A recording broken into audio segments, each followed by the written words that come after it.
Good morning, instructor and classmates. This is David Ginsburg. It is August 5th.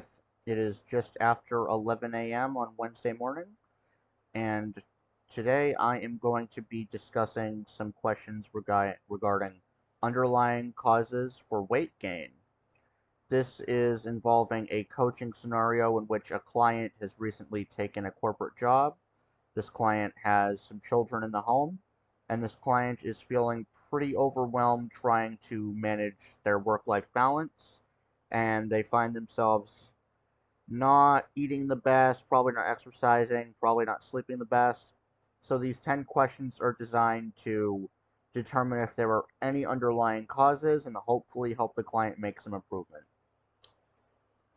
Question 1 asks, walk me through a typical weekday in your life. Tell me what you might eat or drink that day. And what that first question does is it allows the coach to gain a greater understanding of what the client's routine looks like. If there were any patterns there, the coach can help the client identify them. And ideally, this is not supposed to be the coach being right and the client being wrong. This is supposed to be the coach helping the client identify things that the client might not be aware of. Question 2. How often do you eat from restaurants, including takeout and fast food, and what might you typically order? Which, in today's time, we have Uber Eats, we have DoorDash, we have so many options to bring food right to you. And the modern American, I would argue, is working more hours than previous generations just to keep their head above water. So, what the second question is asking is what foods are being consumed in what portions? And this is going to determine calorie intake and nutritional choice. Because obviously, a Subway sandwich with extra vegetables might have some greater nutritional quality than, say, a McDonald's Big Mac. I'm more looking here if the client truly does not have time to prepare their own food, are they at least making better choices? The third question, do you snack? If so, how often, and what do you like for a snack? Now, me personally, I am not a snack person. I much prefer whole meals, but snacks are a source of calories. Obviously, an apple is a lot better than a bag of chips. And the third question determines if any extra calories are being consumed, which might be cut. Question 4. Please rate your typical stress level on a scale of 1 to 10. Do you find yourself wanting specific foods during higher periods of stress? And what this fourth question is going to do is this fourth question is going to really look for personal habits and personal patterns. It could be that the client has all the time in the world to make healthy choices, but when that client is really upset or really stressed, that client is going right for the junk food. And that question might also help the client identify that pattern so the client can in turn make better choices moving forward. Question 5. On average, how much sleep do you get per night? What do you do before bed? And when do you typically go to sleep and wake up? Which I feel like a lot of Americans are really chronically sleep deprived. Now, I do not know if this client has a sleep disorder, and if they do, in the capacity of a coach, I am certainly not a medical professional.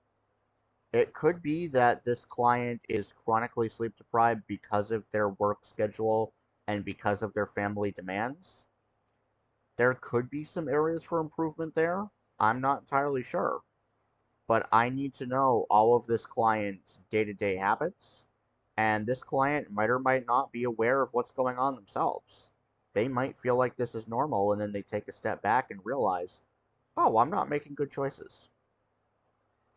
And the fifth question does determine the quality of sleep. Obviously, poor sleep could easily exacerbate any unhealthy habits, and sleep deprivation has been proved through some medical studies to increase cravings for carbs.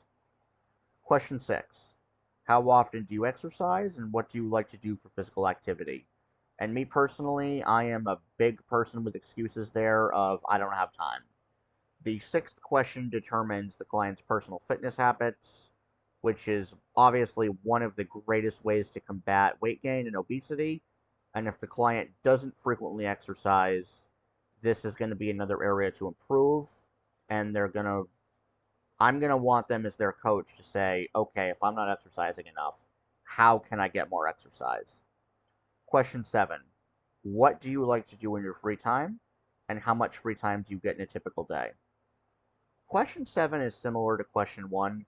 It identifies personal habits and patterns, and it really looks for if there's any areas to improve it, and if they have any time to improve it. Question 8. What has worked for you before to manage a healthy eating, sleeping, and exercise routine? Obviously, everybody's different. Question 8 is designed to be as open ended as possible because I want the client to reflect themselves. I don't want a right or a wrong answer. I just want the client to really think, hey, this has worked for me before, or no, this hasn't worked for me.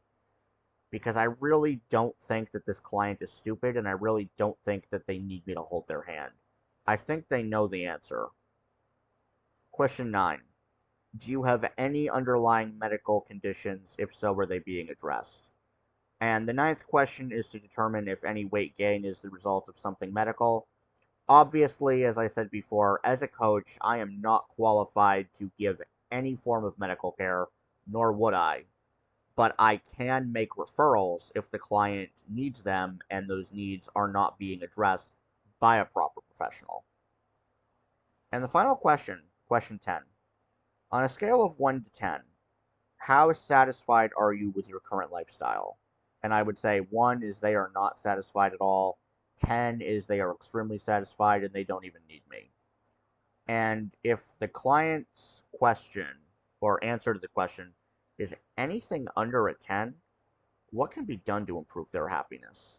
Because at the end of the day, the reason why I ask this question is I want my client to be satisfied, and I want my client to walk out of my office feeling like they have something more than what they walked in with.